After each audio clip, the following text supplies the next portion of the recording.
तुम माल के नशे में फट गए और ऐसे फटे कि तुमने लोगों के बंदों के हक मारने की तरकीब में दी। कितने तो ऐसे मालदार देखो ना, या ट्रैक्टर वाले तो कहते हैं मेड़ काट लिए मैं देख लूंगा। अबे तू देख लेगा, तू जैसे तो जाने कितने देखे जा चुके। जाके कब्रिस्तान में देख ले कैसे कलर बदल लिया। तू देख लेगा बे, ये माल का नशा है। खड़े होकर खाना खा रहा, मौलाना जरा समझा दे यार। मौलवियों ने यार अजब हालत कर रखी है यार। इन मौलवियों ने यार इस्लाम को बड़ा मुश्किल बना डाला। इन्होंने इस्लाम इजी था, इस्लाम को डिफिकल्ट कर दिया। इस्लाम, इन लोगों ने इस्लाम को इतना डिफिकल्ट कर दिया। अबे खड़े होकर खा लो या बैठ कर खा लो, क्या प्रॉब्लम है? ए मास्टर साहब सुनिए, प्रॉब्लम है। खड़े होकर खाते हो, वीआईपी इज़म कहलाता है। तुम्हारी नजरों में होगा वीआईपी इज़म। अगर खड़े होकर खाने का नाम वीआईपी इज़म है, अगर खड़े होकर खाना वीआईपीओं का तरीका है, तो फिर मास्टर साहब जरा ये तो बतलाइए। इंजीनियर साहब आप भी जरा देख लीजिए, बताइए। डॉक्टर साहब, एमबीबीएस साहब, भूतपूर्व लंदन, जरा आप भी समझाइए। अगर खड़े होकर खाने का तरीका, अगर खड़े होकर खाना वीआईपी इज़म है, तो फिर गधे को क्या कहिएगा आप, जिसने बैठ कर कभी खाया ही नहीं? भैंस को क्या कहेंगे, जो बैठ कर कभी खाती ही नहीं है? हमारे अब्बा तो, हमारे यहाँ भैंस है, और जब भैंस को हम चारा डालते हैं, सानी वगैरह कुछ करते हैं, तो बैठी हुई होती है तो लात मारते हैं पीछे से कि उड़ जा खा ले, यानी खड़ी हो जा। खड़े होकर खाने का तरीका ये इंसानों का नहीं, भैंसों का है, जानवरों का है। और आप भी खड़े होकर कहते हैं, आप डॉक्टर साहब आप भी खड़े, मास्टर साहब आप भी खड़े, इंजीनियर साहब आप भी खड़े। एक जानवर में और डॉक्टर साहब में क्या फर्क है? What difference between both? कोई बताए तो। आप खड़े होकर खाना खाएंगे, ये पैसों के नशों में चूर होकर आपके नफ्स ने आपको मजबूर कर डाला। मगर कितना पैसा है आपके पास, खुदा की कसम ये उस्मान गनी है। इतना ए बैठ जा रे, इस लड़के को बैठाओ, बैठ जा बैठ जा। अरे यार, ए टोपी वालों दोनों ऐसे बैठ जाओ नीचे को, ऐसे ही। माची है फौरन बैठ गया। अगर ये कह देता मैं तो नहीं बैठ रहा था, हम क्या कर लेते? लेकिन माची है, समझ गया, जल्दी बैठ गया। खुश रहो, आबाद रहो। अभी तो बड़े पीर साहब की बात करनी है यार। मैं बताऊं, मुझे 1 घंटा काफी है क्या? ना, मुझे 1 घंटा कहाँ काफी होता है। मैं तो माइक पे आके चिपक गया तो चिपक गया नहीं, मगर मेरे पीछे मेरे मेहमान हैं। हमें सबका खैर मकदम करना है और सबका साथ। मैं उनकी तरह नहीं हूं कि माइक से चिपक गए, देखते तक नहीं है कि पीछे कोई बैठा है नहीं बैठा है। और मेरे साथ आए दिन ऐसी हरकतें होती रहती हैं। खैर, अल्लाह ताला हुजूर का सदक़े इस जलसे को कबूल फरमाए। मैं ये कहना चाहता था, बहुत मुख्तसर में कह दूं। सैयदना उस्मान गनी के पास इतना पैसा, मगर उनका तरीका एक सुन लो। मस्जिद में गए हैं, ये मस्जिद में गए हैं सैयदना उस्मान गनी, इतने बड़े मालदार हैं, ज़माने के सेठ हैं।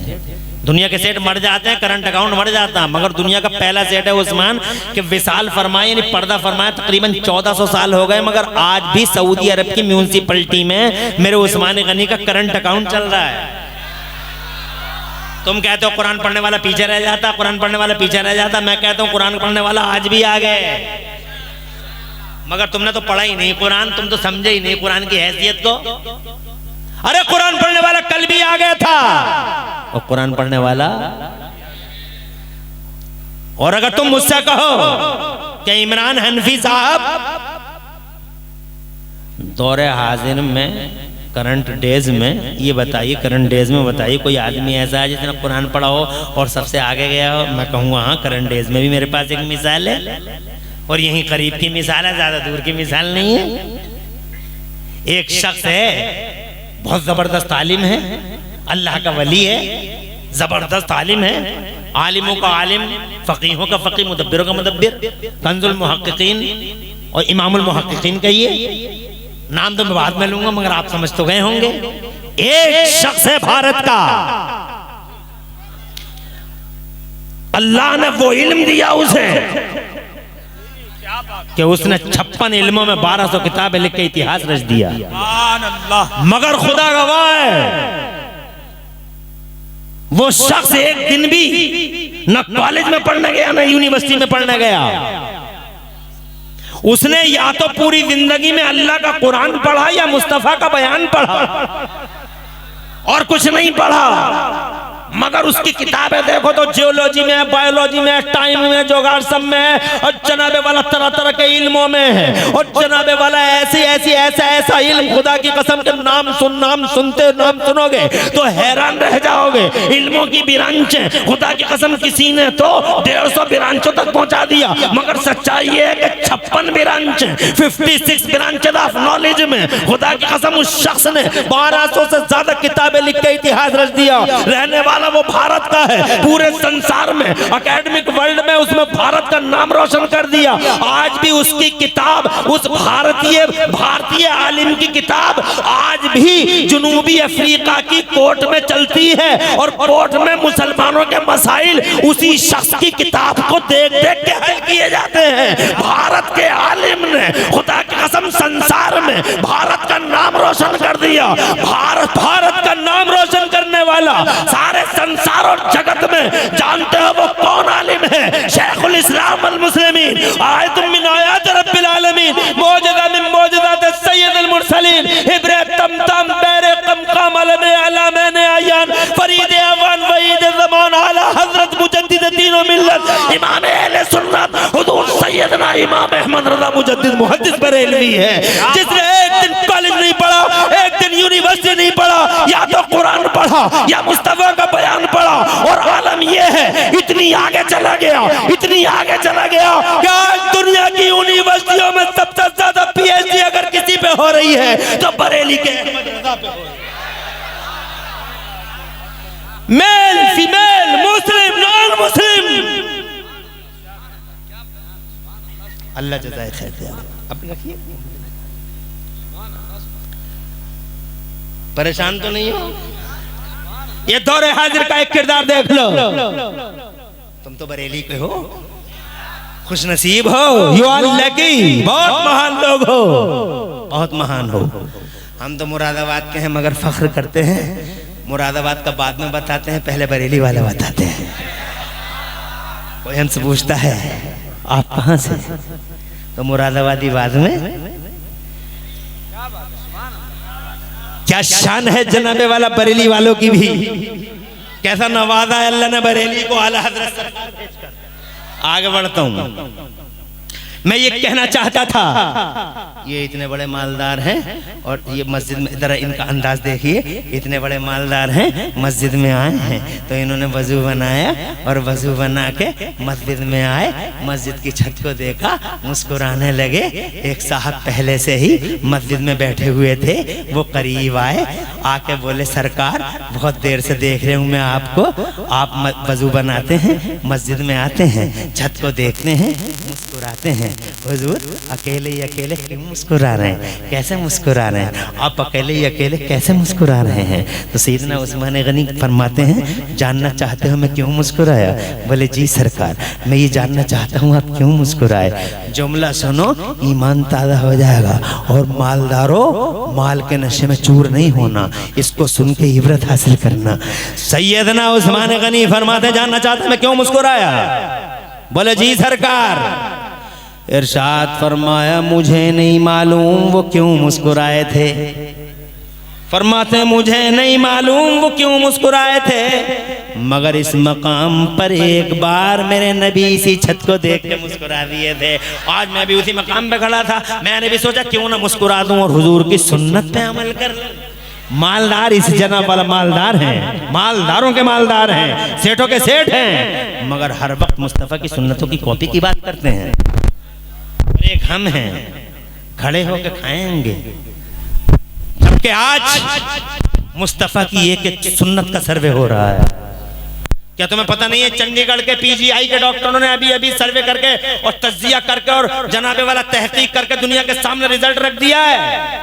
अरे अखबारों की कटिंग तो तुमने भी पढ़ी होगी, मैं बताए देता हूं, इजाजत हो जोर से कह दो सुभान अल्लाह। चंडीगढ़ के पीजीआई के डॉक्टरों की रिसर्च आई है, वो कहते हैं कि जो लोग खड़े होकर खाना खाते हैं, जो लोग खड़े होकर खाना खाते हैं 99% उन्हें कैंसर होने का चांस है।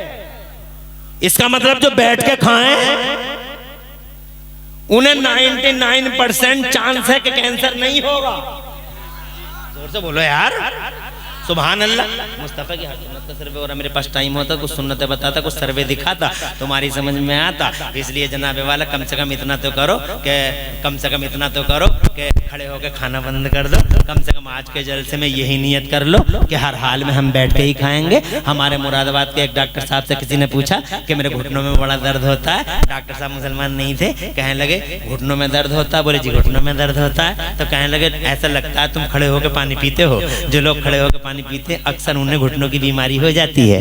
कहा साहब ये तो मैं मतलब ये है कि पानी तो हर तरह से पी लेता हूँ। तो कहने लगे ऐसा करना, आज के बाद पानी जब भी पीना तो बैठ के पीना और कई सांसों में पीना और चूस चूस के पीना, गटर गटर नहीं पीना। हजरात मोहतरम, जब डॉक्टर साहब की ये बात मेरे कानों तक आई, खुदा की कसम मुझे मुस्तफ़ा की हदीस याद आई। अरे मुस्तफ़ा जाने रहमत की सुन्नत तो यही है, पानी जब भी पियो बैठ के पियो। वो कहते कई सांसों में पियो, नबी कहते 3 सांसों में पियो। मुस्तफा कहते हैं गटर गटर मत पियो, चूस चूस के पियो। अगर तुम ऐसा करते हो तो डॉक्टर साहब का कहना घुटनों का दर्द नहीं होगा। मगर जनाब वाला कौन बताया आपको? आप तो माल के नशे में चूर हैं। आगे बढ़ता हूँ, टाइम ज्यादा हो रहा है मैं समझ रहा हूँ। तो दुनिया में तो खुदा की कसम ईमान के लुटेरे शैतान से ये बचाते हैं। ये बहुत बड़े आलिम हैं, बिस्तरे मर्ग पर हैं। हजरात सारी जिंदगी धमाका रहा इनका, डंके बजे इनके, मगर आखिरी टाइम में शैतान ने घेर लिया आलिम साहब को, राजी साहब को शैतान ने घेर लिया, ईमान के लुटेरे ने घेर लिया। दुनिया से ईमान बचा के ले जाओ, सबसे बड़ी दौलत यही है हजरात मोहतरम। मगर घेर लिया मौलाना साहब को, आलिम साहब को घेर लिया शैतान ने। शैतान ने कहा राजी,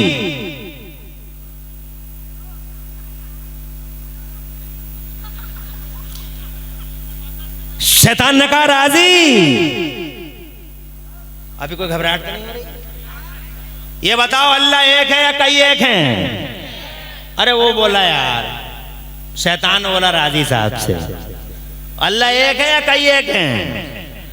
तो राजी साहब बोले अल्लाह एक है। शैतान ने कहा दलील दो। इमाम राजी ने दलील दे दी, शैतान ने तोड़ दी। इमाम राजी ने दूसरी दे दी, अल्लाह एक ही है और ऐसे है, दूसरी दलील।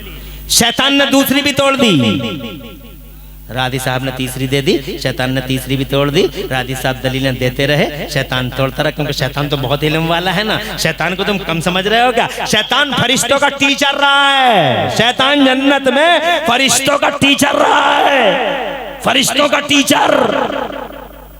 जब हजरत आदम को सजदे का ऑर्डर हुआ तो ये भी था वहीं पे। बहुत बड़ा इल्म है इसके पास। अल्लाह की बारगाह में सबसे पहले अकल का यूज करने वाला यही है। जब अल्लाह ने फरमाया सजदा करो, सारे फरिश्ते झुक गए सजदे में। ये कहने लगा मैं नहीं करूंगा। अल्लाह ने फरमाया तू क्यों नहीं करेगा? तो इसने पहले सबसे पहले अकल चलाई, अकल चला के बोला मैं क्यों करूं इसे सजदा? ये नीचे वाला मैं ऊपर वाला। अल्लाह ने फरमाया क्या नीचे वाला ऊपर वाला? तो कहता हाँ ये नीचे वाला मैं ऊपर वाला। ये मिट्टी से बना, मैं आग से बना हूं, मिट्टी नीचे को जाती है, आग ऊपर को जाती है, मैं ऊपर वाला, ये नीचे वाला, मैं क्यों करूं सजदा? अल्लाह ने फरमाया उखरुज मिनहा फइन्नका रजीम, गेट आउट फ्रॉम हियर, निकल यहां से मरदूद कहीं का। तवज्जो है आपकी? मगर इल्म बहुत है। एक दलील 10 दलीलें दे दी, 20 दलीलें दे दी, 50 दलीलें दे दी, 100 दलीलें दे दी, 200 दलीलें दे दी, 300 दलीलें दे दी। हर दलील को तोड़ता रहा, शक में डालता रहा। आखिरी वक्त है, अगर यही टाइम बच गया आदमी तो बच गया, और नहीं बचा तो सारी जिंदगी का जनाबे वाला, सारी जिंदगी का मामला इधर उधर हो गया। इसीलिए तो मैं कहता हूँ, कोई आदमी कहता है मेरा एक बेटा डॉक्टर है, मेरा एक बेटा मास्टर है, मेरा एक बेटा टर्टर है, मेरा बेटा एक्टर, मेरा मास्टर डॉक्टर, मेरा एक बेटा डॉक्टर, एक बेटा मास्टर टर्टर, मेरे बेटे बहुत, मेरा एक बेटा मुंबई में रहता है, एक बेटा लंदन में रहता है। बहुत जनों अपनी हिस्ट्री बताता है कि मैं बहुत कामयाब हूँ। अरे कामयाब मास्टर हो या डॉक्टर हो, तेरा बेटा चाहे इंजीनियर हो, या वकील हो, अभी अपने आप को कामयाब मत समझ। कामयाब वो है जो दुनिया से अपना ईमान बचा के ले जाए। और जब तू अपने बेटों की डॉक्टरी मास्टरी की बात करता है तो काश तेरे पास ऐसा दिमाग होता, सोच होती कि तेरे डॉक्टर मास्टर और इंजीनियर बेटे के साथ एक बेटा तेरा आलिम होता या हाफिज कुरान होता। जब तू मर रहा होता तो तेरा आलिम हाफिज बेटा तुझे सूरह यासीन सुना रहा होता। जब तू कब्र में दफन हो गया होता तो तेरे डॉक्टर तेरे मास्टर बेटे को शर्म आती है। तेरा डॉक्टर बेटा मास्टर बेटा हो सकता है लंदन बहुत दूर है, आ सके नहीं आ सके, हो सकता है बंबई से आया ना आया, मगर तेरा आलिम बेटा तेरा हाफिज बेटा लोगों ने तुझे मनो मिट्टी के नीचे दफन कर दिया। मिट्टी के नीचे दफन करके तुझे रुखसत हो गए, मगर तेरा आलिम बेटा तेरा हाफिज बेटा तेरे सरहाने बैठ जाता और सरहाने बैठ के आंखों में आंसू ला के पढ़ता रहता, ला इलाहा इल्लल्लाह मुहम्मदुर रसूलुल्लाह, ला इलाहा इल्लल्लाह मुहम्मदुर रसूलुल्लाह। खुदा की कसम अगर तू होता या तेरी बीवी होती, यानी आलिम का बाप होता या आलिम की माँ होती, खुदा की कसम पहली बार गई है कब्र में, हो अल्लाह का अंधेरा है, फिर ऊपर से वो फरिश्ते हैं जिन फरिश्तों का हाल ही अजब है। देख जाओ तो डर जाओ, जिनके लंबे लंबे दांत जिन दांतों से जमीन को फाड़ते हुए कब्र में आते हैं, लंबे लंबे बाल घसीटते हुए चलते हैं, बड़े अजीब से चेहरे हैं। आए और जनाबे वाला जैसे ही वो आए डर गई और डर गया। ऐसी हालत में आलिम बेटा ऊपर बैठे हुआ है कब्र पे और जनाबे वाला हाफिज बेटा बैठा हुआ सरहाने पे। उन्होंने करख्त बुलंद आवाज में जनाब पूछना शुरू कर दिया, मर रब्बो का। एक तो अंधेरा था, ऊपर से उनकी शक्लें ऐसी थी, ऊपर से फिर ये आवाज। हजरत मोहतरम फिर चारों तरफ से उदासियां ही उदासियां हैं। कामयाबी तो ये थी कि ऐसे टाइम में आदमी कामयाब हो जाता तो खुदा की कसम डॉक्टर और मास्टर वो ना कर सका, इंजीनियर और वकील वो ना कर सका जो एक हाफिज कुरान बेटे ने और आलिम दीन बेटे ने कर दिखाया। इधर बाप है, इधर माँ है, उधर आलिम बेटा और हाफिज कुरान, ऊपर से कहता ला इलाहा इल्लल्लाह, ला इलाहा इल्लल्लाह, ला इलाहा इल्लल्लाह। माँ ने सुन लिया, मेरा बेटा कह रहा ला इलाहा इल्लल्लाह, ला इलाहा इल्लल्लाह। दिल को चैन मिला, सुकून मिला। फरिश्तों ने कहा तेरा रब कौन है? ऊपर बेटे ने कहा ला इलाहा इल्लल्लाह। माँ सुन रही है और सुन के कहती है मेरा रब अल्लाह है, जो डॉक्टर न कर सका वो खुदा की कसम है। कामयाबी समझता है मेरा बेटा डॉक्टर है, मना कौन करता है डॉक्टर ना बना, इंजीनियर ना बना, जमाने के जितने इल्म हो सके पढ़ा ले। मगर इस हकीकत को मत भूल कि दुनिया से एक दिन जाएगा और जनाबे वाला हालात बड़े बड़े नासाजगार होंगे। हजरत वो बैठा है, इमाम राजी को शक में डालने के लिए कई सौ दलीलें दे दी और कई सौ दलीलें तोड़ दी।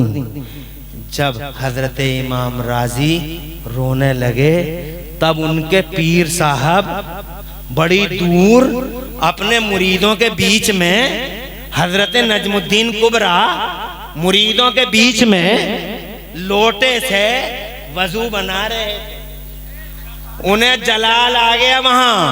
अब देखो फैजान का फायदा क्या होता है, जोर से बोलो सुभान अल्लाह। अरे फैजान का ये फायदा होता है दुनिया में, लोटा फेंक के दूर मारा और लोटा फेंक के दूर, नजर वाले थे दिल वाले थे, ऐसे मामूली पीर नहीं थे। आजकल तो पीरों के भी जनाबे वाला सैंपल अलग अलग है। किसी का चेहरा देख लिया तो पीर साहब, किसी का चश्मा बहुत अच्छा है लगा, अरे पीर साहब बहुत बढ़िया होंगे, चश्मा बहुत बढ़िया है। किसी का चेहरा मोटा ताजा तो लेकर पीर साहब बहुत बढ़िया होंगे। हुलिया देख के पीर साहब को तुम नापते हो जनाब, हुलिया देख के। और पीर ऐसे ऐसे पीर अल्लाह अपनी पनाह में रखे। मेरे साथ 10 नवंबर को ऐसी घटना घट गई। 10 नवंबर, इसी 10 नवंबर को क्या अगर मेरी जगह कोई मामूली सा भी पीर टाइप होता तो इस वक्त दुनिया में सबसे बड़ा पीर, इस वक्त भारत में सबसे बड़ा पीर उसे ही बना देते। 10 नवंबर को मैं जलसे में था पटवाई, जिला रामपुर में। पटवाई जिला रामपुर के करीब में 10 नवंबर की रात मुफ्ती वसीम की दावत पर था। जलसा हो रहा था, बहुत सारे लोग जलसे के मजमे में बैठे हुए थे, तकरीर मेरी हो रही थी और मैं एक हदीस सुनाने वाला था झूम झूम कर। इतने में ही एक कुत्ता आ गया, जब जलसा शबाब पे था, एक कुत्ता अंदर आ गया ग्राउंड में। तो जैसे सब सुन रहे थे, मैंने उससे भी कह दिया कि तू भी बैठ जा।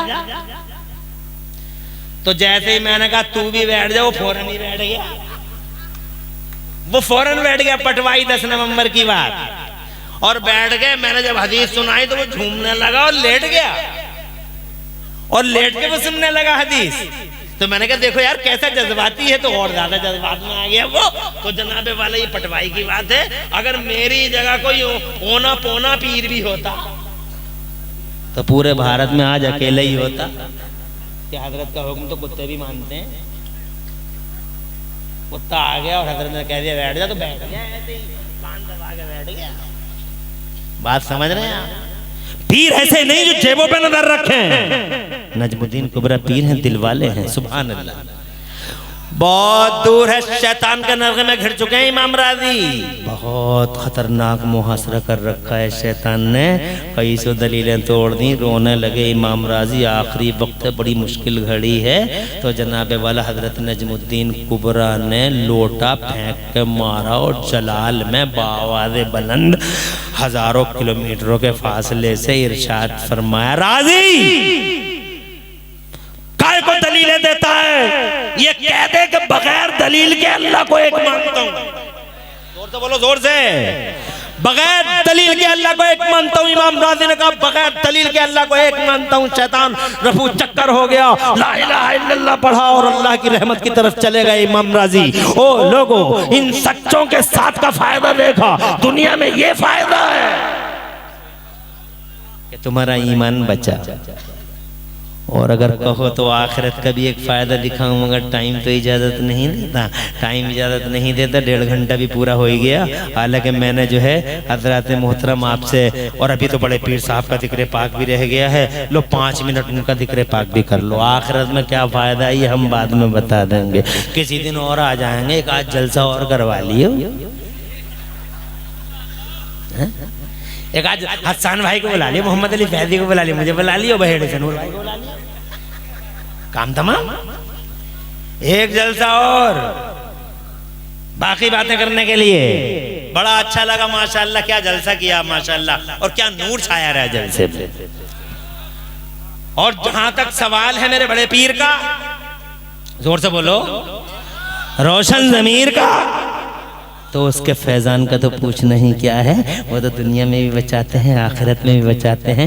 क़ाद जनाबे वाला, वो तो खुदा की कसम मुमताज़ वलियों में से एक वली हैं, वलियों के इमाम हैं वो, गौसे आज़म की शख्सियत। अल्लाह की कसम यूँ समझ लो कि आम के पेड़ पे आम ही उतरता है। मैंने आम के पेड़ पे कभी अमरूद उतरते नहीं देखा। खरबूजे की बेल पे तुमने कभी तरबूज देखा है? तरबूज की बेल पे कभी खीरा देखा?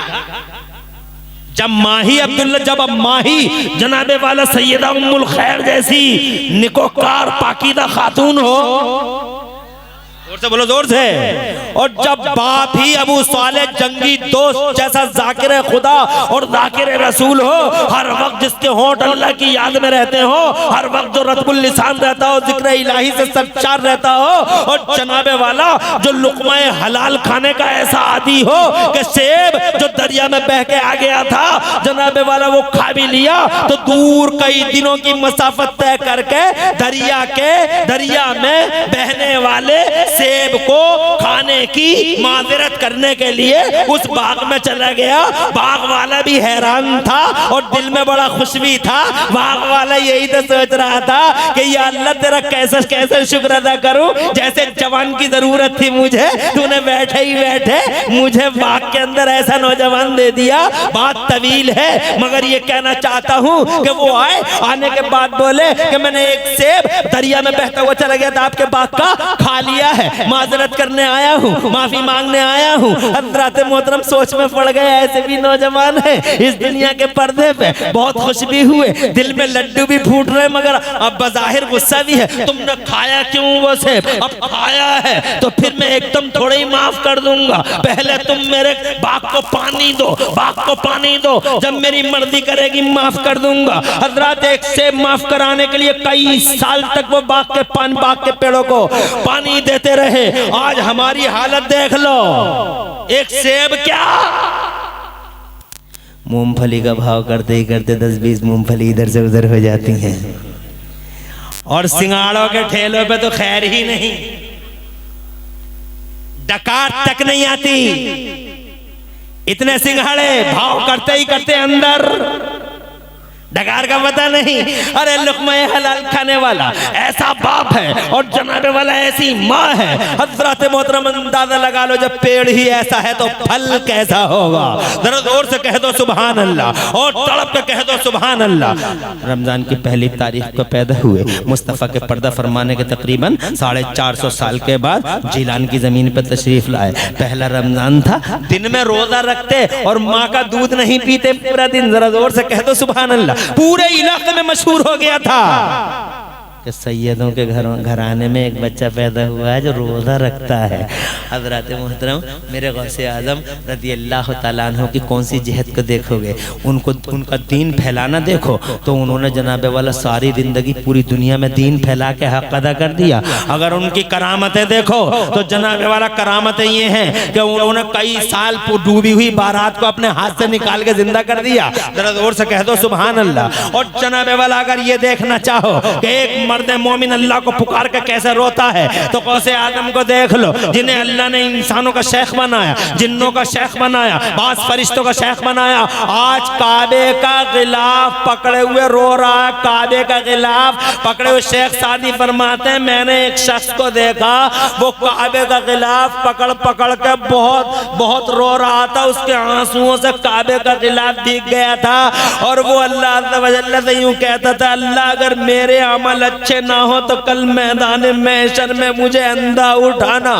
मैंने मेरे दिल में चाह बढ़ी कि मैं देखूं तो कि ये कौन है। जब मैंने झांक के देखा तो बहुत हैरानी हुई मुझे, ये कोई मामूली आदमी नहीं था बल्कि ये बगदाद का गौसे आदम शेख अब्दुल कादिर जिलानी है। जरा जोर से कहो सुभान अल्लाह। मुझ पे तो कुछ भी नहीं, तुम पे तो कुछ भी नहीं, बगदाद वाला वलियों का वली, वलियों का इमाम। एक एक अदा से मुस्तफ़ा की याद आए, एक एक अदा से मुस्तफ़ा की याद आए। ऐसा बड़ा पीर रोशन अमीर खुदा की कसम अल्लाह को पुकार पुकार कर रोता है। हम तो कभी रोते भी नहीं, हर वक्त ठट्टे करते हैं, मज़ाक़े करते हैं, डीजे बजाते हैं, थरकते हैं।